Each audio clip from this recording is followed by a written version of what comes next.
राजेश अग्रवाल जी के पास में 28 सालों का ट्रेनिंग का तजुर्बा है और उस तजुर्बे को बहुत कम समय में हमने पिरोया है। सो इस इंटरव्यू में आपको जानने को मिलेगा कि एक अच्छे डायरेक्ट सेलर में कौन कौन से गुण होने चाहिए। अगर आप अच्छे स्पीकर बनना चाहते हैं तो आपके अंदर में 5 कौन कौन सी क्वालिटीज़ होनी चाहिए। और हमने लास्ट में रैपिड फायर क्वेश्चंस भी राजेश सर से पूछे हैं। तो ये एपिसोड बहुत इंटरेस्टिंग और बहुत ज्ञानवर्धक होने वाला है, लास्ट तक देखिएगा। दोस्तों नमस्कार, आदाब, सत श्री अकाल। चैट विद सुरेंद्र वत्स के नए एपिसोड में आप सबका बहुत बहुत स्वागत है। 1 जनवरी 2019 को हमारा पहला एपिसोड आया था और इस कमिटमेंट के साथ हमने शुरू किया था कि हम कम से कम 1 साल तक कंटिन्यू आपके सामने उपस्थित होंगे और हर मंगलवार को एक नया एपिसोड लेके आएंगे। और आज हमें 3 साल से ज़्यादा का समय हो गया है, लेकिन चैट विद सुरेंद्र वत्स की बुनियाद के एक ऐसे पत्थर से हम आपको मिलवाना चाहते हैं जिनका बहुत बड़ा कंट्रीब्यूशन रहा। जी हाँ, 8 जनवरी 2019 को हमारा दूसरा एपिसोड आया था और हमारे मेहमान थे राजेश अग्रवाल जी। बहुत बड़ा नाम है, 1994 से डायरेक्ट सेलिंग इंडस्ट्री में है, 28 साल का तजुर्बा। Thank you so much Rajesh sir एक बार दोबारा आने के लिए और हमारे चैनल को इस हाइट पे ले जाने के लिए। सुरेंद्र भाई, मैं ये कहना चाहूँगा, मैं आपको भाई कहता हूँ, ठीक है, हमेशा से वही कहता हूँ। ये मेरा बड़प्पन है। ये मतलब मेरा खुशनसीबी है सर। नहीं, मैं उसका रीज़न देना चाहूँगा। मैं इसलिए कह रहा हूँ कि आपने जिस इंटेंशन, जिस विचार से सबको एक सूत्र में पिरोया है, ये आपकी एबिलिटी है। तो इसमें हम लोग को आपने मौका दिया, हम तो अपनी खुशकिस्मत मानते हैं। मैं इस रूप में इसको देखता हूँ और मैंने पहले भी कहा था शायद ये अल्फाज, और आज मैं रिपीट कर रहा हूँ कि आपने इतने प्यार से सबको इकट्ठा किया और डायरेक्ट सेलिंग इंडस्ट्री के लोगों को एक नया विजन दिया, educational vision. This whole credit goes to you. सारा क्रेडिट आप पे जाता है। जब हम कोई चीज़ बनती है ना सर, तो उसमें बहुत सारे डॉट्स कनेक्ट होते चले जाते हैं। जी, मुझे बहुत अच्छे से याद है, जब मैं डायरेक्ट सेलिंग इंडस्ट्री में आया तो सीखने की भूख थी। तो आपके पहले यूट्यूब तो होता नहीं था, तो आपकी वीडियोस, आपकी कोई सीडी मुझे मिली कहीं से। राइट। और धीरे धीरे फिर मैं यूट्यूब पे आया, देखना स्टार्ट किया। तो आपने किसी एक वीडियो में एक चीज़ बोली थी कि आपका असली पहचान तब बनेगी जब गूगल में कोई आपका नाम डाले और गूगल आपके बारे में बताएं, आप किसी को नहीं बताएं। तो वो बात कहीं ना कहीं है ना, मुझे बहुत अच्छी लगी। मुझे लगा कि यार ये तो बहुत अच्छी बात है। और कहीं ना कहीं आज अगर लोग थोड़े बहुत जानते हैं या गूगल जानता है, तो आपकी उस एक लाइन का बड़ा योगदान मैं मानता हूँ। सर, आपने रिसीव किया, उसको इम्प्लीमेंट किया, सुनने वाले बहुत होते हैं। और आप देखिए, अब आपने ये टेस्टिमोनियल हो गया। अब आपने मतलब ये जो खुशी आपने मुझे दी, इसके लिए मैं शुक्रिया अदा करूंगा। आपको ध्यान होगी वो लाइन किसी बिल्कुल वीडियो में आपने बिल्कुल बोला याद है कि अगर आपसे कोई आपका परिचय पूछे तो आप कहें एक बार हो सके तो गूगल आप चेक कर लीजिए। ये अल्फाज मैंने कहे थे और आपने इसको कितना बढ़िया इंप्लीमेंट किया। Thank you sir, thank you so much sir. और यहाँ तक आने में इस लाइन का एक बड़ा योगदान है सर। और ऐसे राजेश सर, आपने पता नहीं कितने लोगों की ज़िंदगी को बहुत नज़दीक से छुआ है और उन एक लाइनों से, आपकी उन कविताओं से कितने लोगों की ज़िंदगी बदली है, ये मुझे नहीं मालूम। लेकिन हाँ, मेरी ज़िंदगी। और आपने है ना, आपका जो कमिंग सून का वीडियो आया तो उसमें आपने एक शब्द बोला जिसको लेके मैं थोड़ा सा इमोशनल भी हुआ। और मुझे अच्छा भी लगा, नो डाउट। और आपने बोला कि इस समय के सेलिब्रिटी सुरेंद्र वत्स। यस। तो वो मतलब आप जैसे व्यक्तित्व जिससे मैंने बहुत कुछ सीखा है, उसके मुखारबिन से अगर ये सुनने को मिल जाए तो फिर हौसला बढ़ जाता है। बिल्कुल दिल की गहराइयों से था वो, बिल्कुल नेचुरल था। That's great, thank you so much sir. हम आगे बढ़ते हैं और नहीं तो हमारी बातें ऐसे ही चलती रहेंगी। सो कुछ कॉम्प्लीमेंट्स पढ़ना चाहता हूँ सर। अच्छा। दर्शन शर्मा जमदग्नी ने लिखा है, मुर्दों में जान भरने वाले राजेश सर, आपका स्वागत है। बहुत शुक्रिया दर्शन जी, आपका धन्यवाद। संजय MLM ने लिखा है, बहुत ही शानदार, ज़बरदस्त, ग्रेट लीडर का CWSV में वेलकम है। Thank you Sanjay ji. चंद्र मोहन विश्नोई ने लिखा है, सच ए ग्रेट लीडर, मैं सर आपका बहुत बड़ा फ़ैन हूँ, आपके एक एक शब्द यूथ के लिए इम्पोर्टेंट हैं। और अमित दत्तात्रेय ने लिखा है, डायरेक्ट सेलिंग के बेताज बादशाह और हमारे सीनियर गुरु का स्वागत है। Thank you Amit ji, thank you, बहुत बहुत धन्यवाद। बहुत बहुत शुक्रिया इन सब का। मैं जितने भी लोगों से मिलता हूँ ना सर, स्पेशली ट्रेनिंग फील्ड के, तो देखिए आपसे पर्सनली शायद बहुत सारे लोग नहीं मिल पाते होंगे, लेकिन कितने सारे लोग हैं, उनको प्रेरणा देने के लिए, उनको एक नेक्स्ट स्टेप पे ले जाने के लिए आपकी कोई ना कोई वीडियो या कोई ना कोई फिजिकल मीटिंग का योगदान रहा है। और इस मौके पे मैं उन सब की तरफ से आपका धन्यवाद करता हूँ। Thank you so much. बहुत शुक्रिया। आपने मतलब 28 सालों से बहुत शुक्रिया, बहुत सेवा की है सर लोगों की। आई एम हम्बल और भी मेहनत करूँगा। Thank you. That's great sir. So शुरुआत करते हैं सर आज के इंटरव्यू की। और एपिसोड नंबर 2 में भी हमने आपका परिचय थोड़ा सा जाना था, लेकिन बहुत सारे नए व्यूअर्स आ गए हैं। उस समय तो हमारे पास था ही नहीं कोई। तो थोड़ा सा अब तक की जर्नी, अब तक का सफ़र कैसा रहा सर? जी, मैं कोशिश करूंगा फास्ट फॉरवर्ड में बताने की। प्लीज़ सर, ज़्यादा बेहतर लगा। आपने समय सीमा भी मुझे दे रखी है। मेरी पैदाइश 16 जून 1971 कलकत्ते में हुई। मेरे फादर एक बिजनेसमैन थे। मेरा उसमें कोई इंटरेस्ट नहीं था। मेरा इंटरेस्ट कविताओं में था, मेरा इंटरेस्ट थिएटर में था, मेरा इंटरेस्ट एंकरिंग में था। मुझे माइक मंच से बहुत ज़्यादा प्यार था। तो मैं टाइम को चुरा कर जो वहाँ के बेहतरीन एंकर्स हुआ करते थे उनको मैं सुनता था, और वो कैसे वॉइस को चेंज करते हैं, डीप वॉइस में जाते हैं, ये मैं कॉपी करता था। ये मैं 12 साल की उम्र से करता है। साल में एक बार ही सर हमें रिवॉर्ड मिलता था जब कल्चरल प्रोग्राम स्कूल का होता था। वो दिन हमारा होता था, क्योंकि उस दिन एक्टिंग करने की मौका मिलती थी, कल्चरल प्रोग्राम करने का मौका मिलता था। 20 साल होते होते फादर का बिजनेस कोलैप्स कर गया। हम एक नाइट में कलकत्ता से दिल्ली आ गए। 6 महीने में उनकी डेथ हो गई, क्योंकि वो कैंसर के मरीज निकले। मैंने दिल्ली शहर में पालिका बाजार में हैंगर पे टी शर्ट बेच के ज़िंदगी शुरू की। ओहो, वहाँ से मैं टेक ऑफ करता हूँ। और सीलमपुर की गलियों में चाय की पत्तियाँ भी मैंने बेची हैं। वहीं मेरी मुलाकात किसी एक शख्सियत से हुई। उसने मुझे दुनिया की सबसे बड़ी कंपनी ह्यूलेट पैकर्ड HP, जिसका लैपटॉप हम यूज़ करते हैं, उसके कस्टमर केयर में रिक्रूट किया। अच्छा, सीधा वहाँ से जंप। वहाँ मैंने दुनिया की बेहतरीन ट्रेनिंग ली जो मैं अब देता हूँ। और ट्रेनिंग के पहले सेशन में मुझे समझ में आ गया था कि ये चीज़ मेरे लिए है, ये मेरे खून में है। तो ट्रेनिंग लेने के बाद मैं उस फील्ड में उतरा 1994 से, और तभी मैं डायरेक्ट सेलिंग के संपर्क में आया। और वहाँ मुझे मेरे उस्तादों ने जो सिखाया, मैं आगे चर्चा करूँगा। उसके वास्ते का सफ़र आप सबको पता है। आज 100 देशों में पहुँचा हूँ, इतनी वीडियोस हैं, लोगों का प्यार, इन सब प्रोफेशनल अचीवमेंट से बड़ी बात सुरेंद्र भाई, जो अभी आपने पढ़ा, ये जो दुआएं लोगों की मिली हैं, मैं उसको अपनी सक्सेस मानता हूँ। आपने कंट्रीब्यूट किया है सर, नो डाउट। उसको मैं अपनी सक्सेस मानता हूँ। बाकी तो प्रोफेशनल जर्नी, पैसे वैसे आएंगे, ज़रूरत है, बट दुआएं अगर मिल जाएं तो सोने में सुहागा हो जाता है। वो सबसे बड़ी चीज़ है सर। मैं अभी किसी का इंटरव्यू ले रहा था, तो उन्होंने बोला कि जो पैसा हमें मिलता है ना, वो तो सबसे छोटी चीज़ है, उसके अलावा जो चीज़ें मिलती हैं ना, वो उनकी कोई कीमत नहीं है। Right, that's great sir.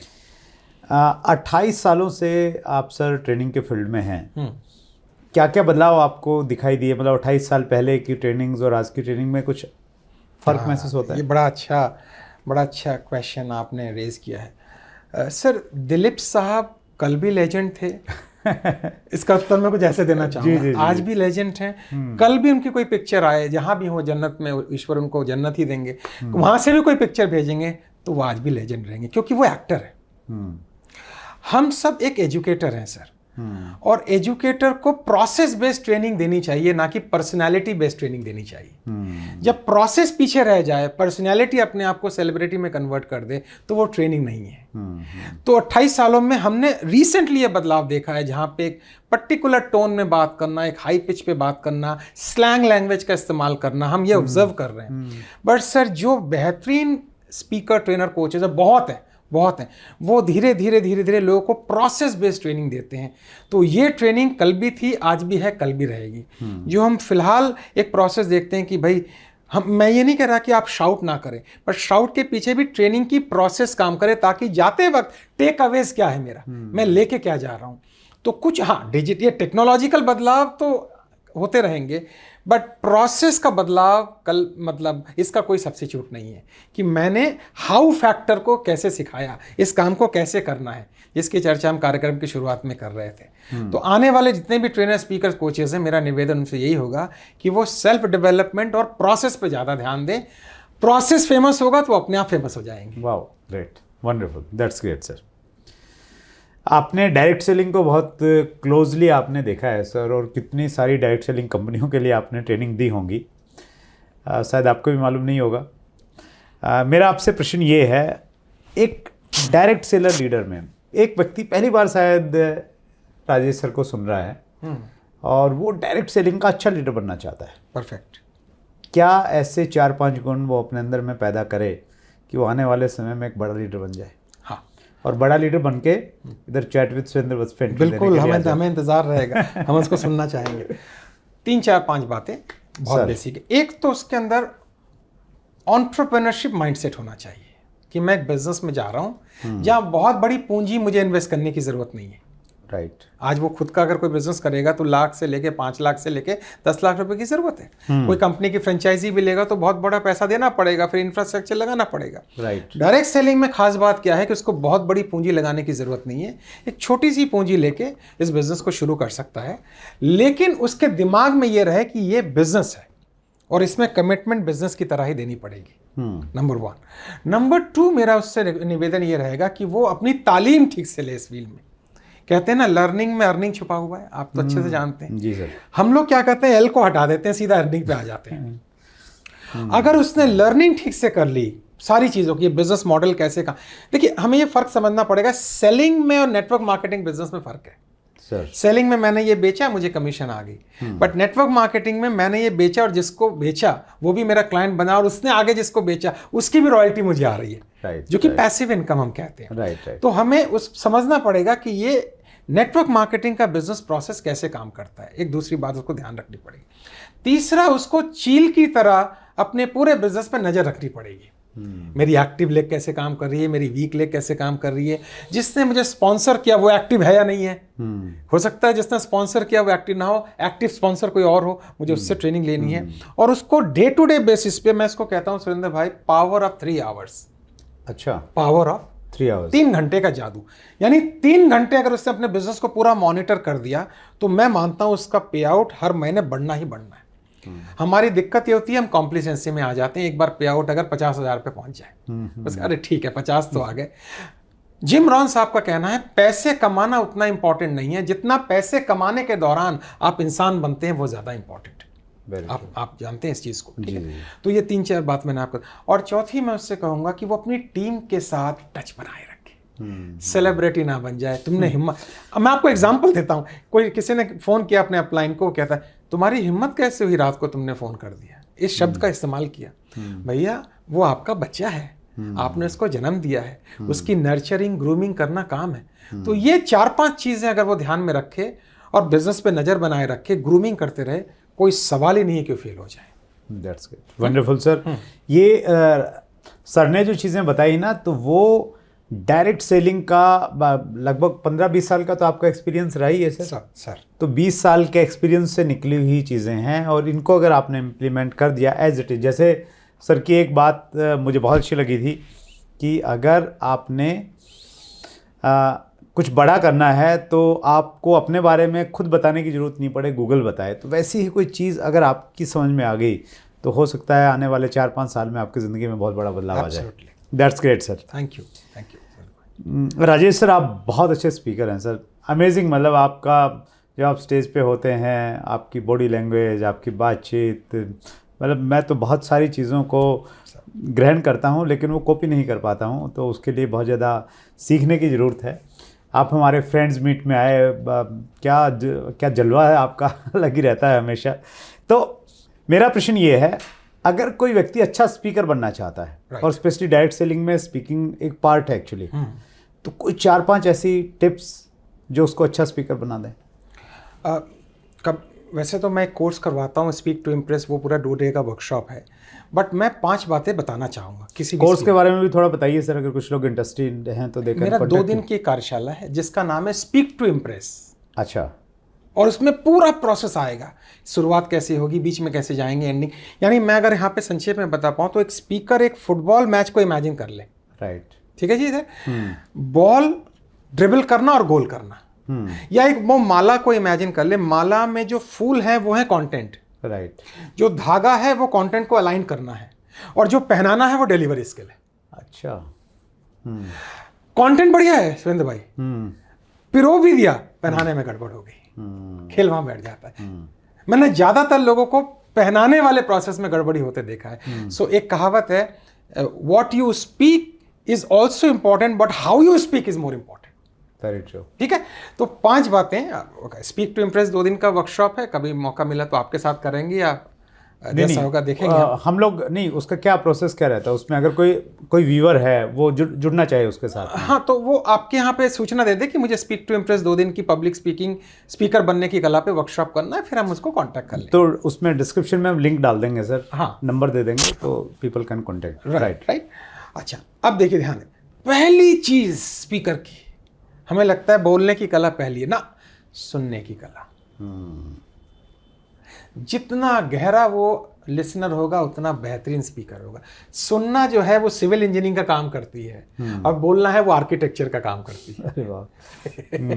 ठीक है, प्रॉब्लम क्या है, वो सुनना ही साचा। एक बार स्पीकर बन गया तो मैं सुनूं क्यों? ना, आज भी हम आपको उतने प्यार से सुनते हैं, आप जिस अल्फाज से बोल रहे हैं, जिस गहराई से बोलते हैं, अंदर में डर भी रहता है सुरेंद्र भाई के अल्फाज के साथ मैच कर रहा हूँ कि नहीं कर रहा हूँ। और ये डर अच्छा है, ये डर मुझे अपनी एक्सेलेंस पे के पीक पे जाने में हेल्प करता है सर। तो एक तो उसको सुनने की कला पे ध्यान देना। दूसरा, अंदर में एक बेहतरीन इंसान, खूबसूरत इंसान, कि मुझे स्पीकर बनना है केवल तालियों के लिए नहीं, अंदर में कुछ मटेरियल है वो डिलीवर करना है।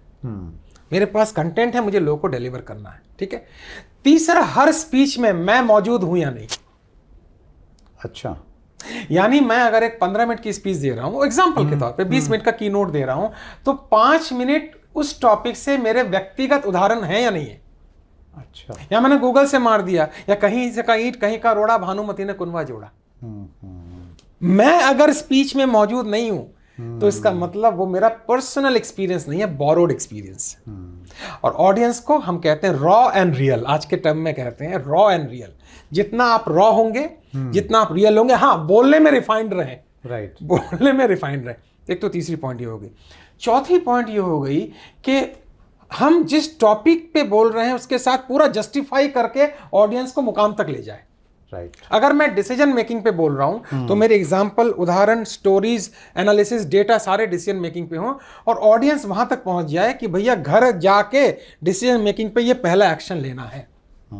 ऐसा ना हो कि डिसीजन मेकिंग पे मैंने सुना लेकिन एक्शन क्या है। तो इस एक्शन को टेक अवेज बोलते हैं। इसका टेक अवेज क्या है?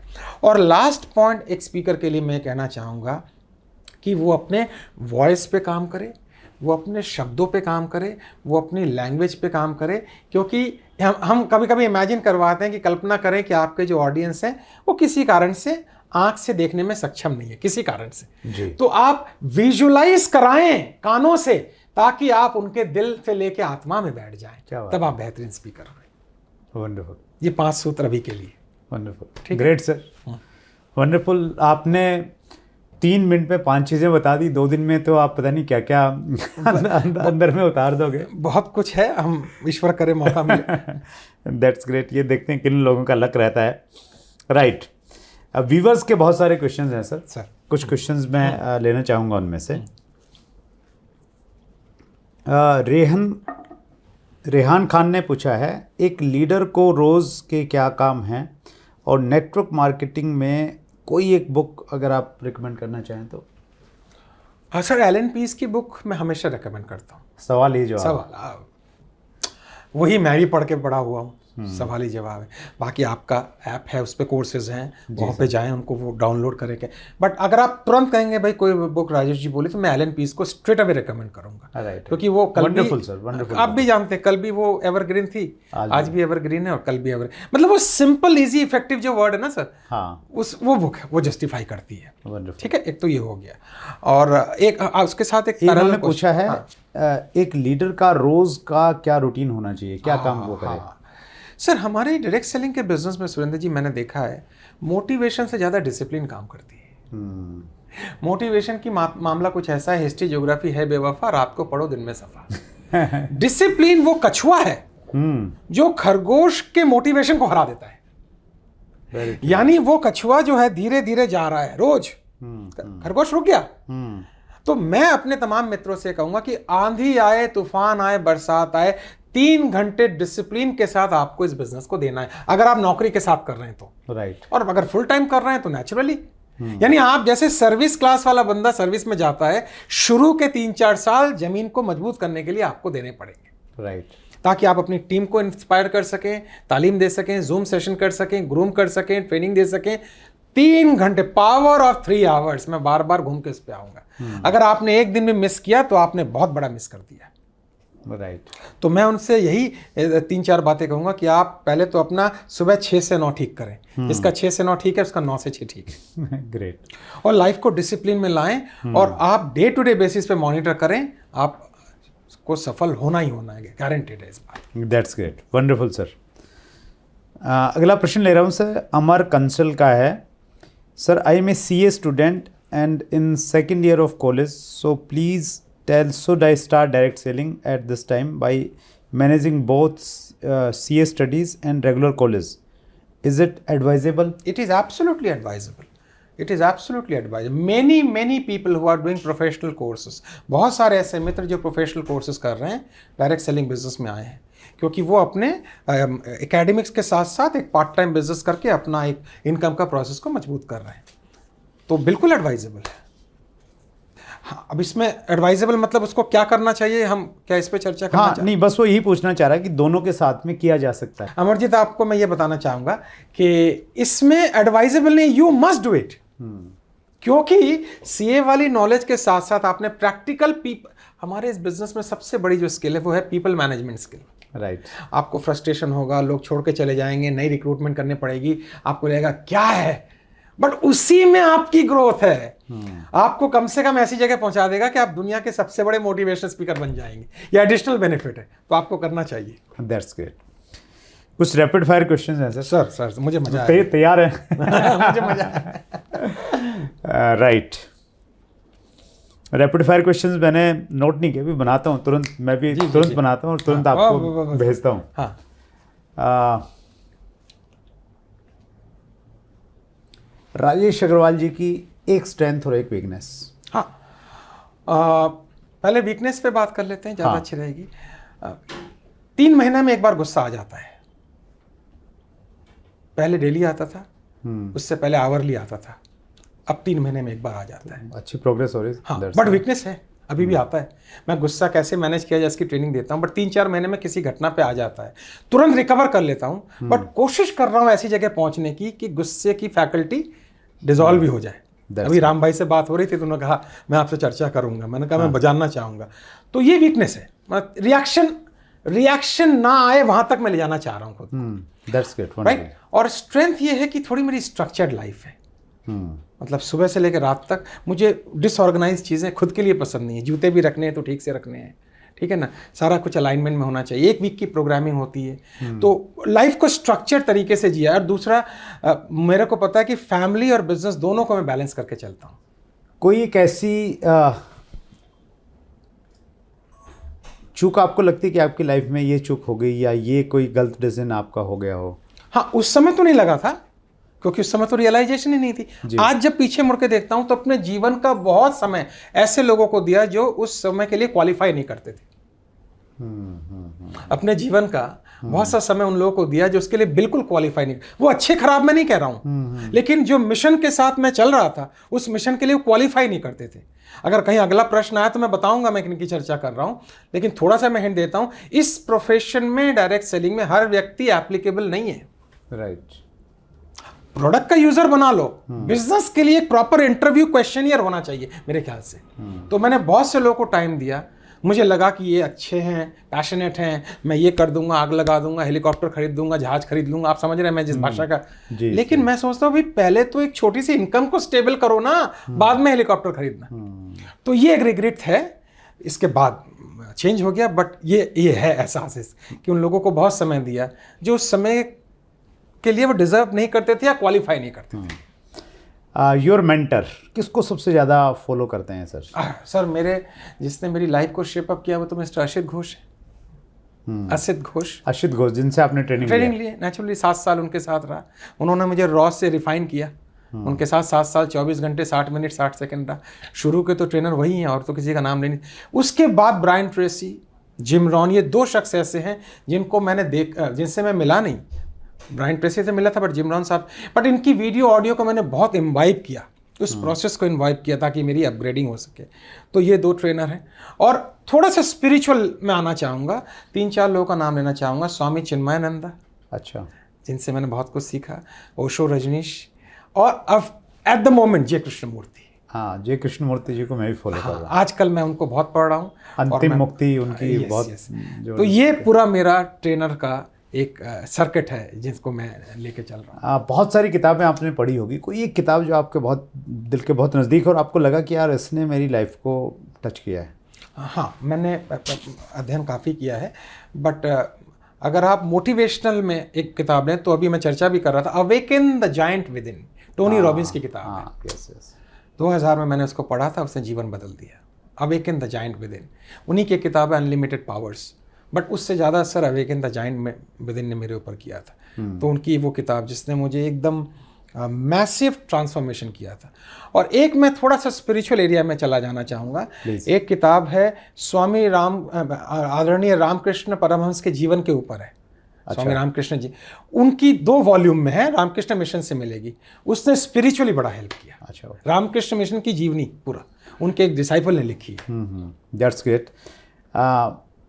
मैं बहुत अच्छे से जानता हूँ सर, आप बहुत अच्छे कवि भी हैं, बहुत अच्छी कविताएं लिखते हैं, भावनाएं बहुत ज़बरदस्त होती हैं उसमें। कविता के साथ समापन करते हैं आज के इंटरव्यू का। सर, बहुत कोशिश की है मैंने लक्ष्य को पाने की, मगर पा ना सका। बहुत कोशिश की है मैंने लक्ष्य को पाने की, मगर पा ना सका। बल्कि लक्ष्य ने ही मुझे पा लिया। अरे क्या बात है। कभी सोचा भी ना था कि लक्ष्य का भी लक्ष्य होगा, और जैसे मैं बेकरार हूं वैसे वो भी बेकरार होगा, उसे भी अपने लक्ष्य को पाने का इंतजार होगा। क्या बात है, क्या बात है। जैसे फूल खिले तो भंवरे आए, मोहम्मद चले तो बदरी छाई, कहते हैं कुरान शरीफ में कि जहाँ जहाँ से मोहम्मद साहब गुजरे या जितने भी स्पिरिचुअल, जैसे फूल खिले तो भंवरे आए, मोहम्मद चले तो बदरी छाई, और पशु तक भागे जब कृष्ण ने बांसुरी बजाई। जिस दिन तुम अपनी क्षमता को फूलों की तरह खिला देते हो, उस दिन लक्ष्य के पास जाने की जरूरत नहीं, लक्ष्य को अपने पास ही बुला लेते। क्या बात है, क्या बात है, क्या बात है, क्या बात है। बहुत ही सिंपल है सुरेंद्र भाई। मतलब लक्ष्य के ऊपर में लंबी सी हम लोग ट्रेनिंग लें तो वो इसमें बहुत गहराई है, इसी में खेल। वंडरफुल। एक और सर। हाँ। बात उन दिनों की है जब हमने अपने आप को नहीं जाना था, और हमें कोई प्यार कर ले इस बात का दिल दीवाना था। दर दर भटकता था मैं, हर एक की दहलीज पे सर पटकता था मैं, पता नहीं किस किस का दरवाजा खटखटाया था, और हर अजनबी ने हमने क्रिटिसिज्म का दामन फैलाया था। मतलब हर अजनबी ने हमें क्रिटिसिज्म दी थी। जब से जीवन ने एक नया मोड़ लिया, अपने परेशानियों को बताना ही छोड़ दिया। नया मोड़ मतलब जब से ट्रेनिंग ली, आजकल तो दूसरों की जिंदगी में भी उम्मीद का बीज बो देते हैं, और खुद को अगर रोना भी पड़े तो हंसते हंसते रो देते हैं। क्या बात है, क्या बात। सिंपल यही है लाइफ की। तो अभी लिखते हैं कविता? सर बिल्कुल, मेरी बुक निकली है पर्सपेक्टिव, में अभी चर्चा कर रहा था। एक तरफ हिंदी एक तरफ अंग्रेजी है, नई बुक निकाली है मैंने पर्सपेक्टिव के नाम। कहाँ से मिलेगी? अभी मैं इसको अमेजोन पे नहीं डाली है, अब मैं वो डालने वाला हूँ। अभी तो आपके पास ही क्वेरी आएगी तो मैं किसी को भेज दूंगा। नहीं, मैं आपके ऑफिस का नंबर हम लोग नीचे डिस्क्रिप्शन में डाल देंगे, ताकि जिन किन्हीं को भी आवश्यकता हो वो डायरेक्टली आपके ऑफिस से संपर्क कर लेंगे। आपसे जब भी मिलते हैं सर, एक नई एनर्जी का प्रभाव पैदा होता है, और आज इस मौके पे हमारा ग्रेटिट्यूड आप स्वीकार कीजिए सर। आप इंटरव्यू नंबर 2 में आए थे, और अभी 200 को हम लोग टच करने वाले हैं। तो 200 इंटरव्यू, वाह, कंग्रेचुलेशंस। और इसमें कहीं ना कहीं आपका ऐसे ही आ जाना, बगैर कुछ देखे सब्सक्राइबर कितने हैं, लोग कितने हैं, इंटेंशन क्या है, तो वो कहीं ना कहीं ये जताता है कि आपने विश्वास किया, और हमने कोशिश की है सर कि आपके विश्वास को हम लोग कायम रखें, और मिलते रहेंगे सर। और आपने विश्वास को कायम नहीं, आपने जो किया है वो शब्दों में बयान करना मुश्किल है सुरेंद्र भाई। जिस तरह से पिरोया है, और जितना प्यार लोग आपको करते हैं, ये एक जन्म में ऐसे लोग मोहताज हो जाते हैं इस प्यार को। सो मेरी प्रेयर्स हैं, और ईश्वर से प्रार्थना कि ये प्यार आपके जीवन में और बढ़ता रहे, ये दुआएं हैं मेरी। Thank you so much sir, बहुत बहुत धन्यवाद दिल की गहराई से। और हमारे व्यूअर्स की तरफ से ये एक छोटा सा उपहार। वाह जी वाह, क्या बात है। Thank you everybody, I love you, thank you. आगे बढ़ते रहिए। Thank you sir. सो ये थे राजेश अग्रवाल जी, एपिसोड नंबर 2 में हमारे मेहमान थे और आज बहुत दिनों के बाद फिर हमें ब्लेसिंग्स मिली, बहुत सारी जानकारियां आपको मिली। अगले मंगलवार को रात्रि 8 बजे फिर एक बड़ी शख्सियत से मुलाकात होगी। चैनल को अगर सब्सक्राइब नहीं किया है तो मालूम कैसे चलेगा, सब्सक्राइब कीजिए, बेल आइकन दबा दीजिए ताकि नोटिफिकेशन आपके पास में आ जाए। अपना ख्याल रखिएगा, बहुत बहुत धन्यवाद। अगर आपने अभी तक chat with Surendra Vats channel को सब्सक्राइब नहीं किया है तो अभी सब्सक्राइब करें और बेल आइकन दबाना ना भूलें, जिससे आपको आने वाली सभी वीडियोस की अपडेट सबसे पहले मिले और हमारी किसी वीडियो को मिस ना करें। वीडियो को ज्यादा से ज्यादा शेयर और लाइक करके अपना प्यार जरूर दें।